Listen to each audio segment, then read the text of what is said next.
ऐसा नहीं लोग के देख के कॉल हो लाल लाल उठा लाल ऐसे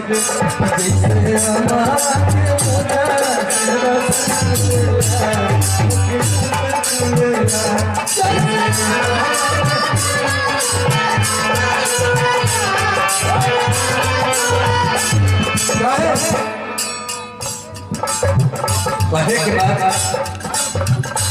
कि पिया परदेश होई तो याद आई के पिया एक संग दूसरी को आपस ना चला बोला मैं खत्म हो जाए कि पिया परदेश होई तो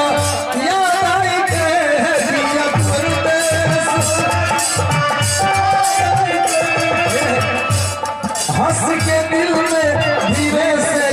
गुजर जाएंगे देख रही है कि बहुत मजेदार बनी है रउआ सब खर्च बहुत प्रेमी है हमारा मुझे जिला का ऑर्केस्ट्रा भैया के लिए छोड़ो तो भगवान करो से एकदम सही तरीके से बच्चा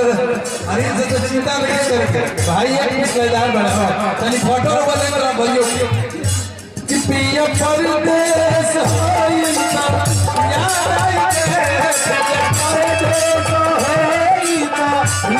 आई हंस के दिल में कैसे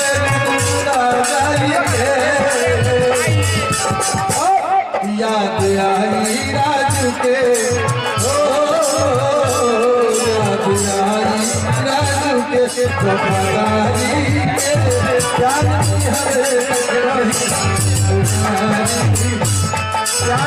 हर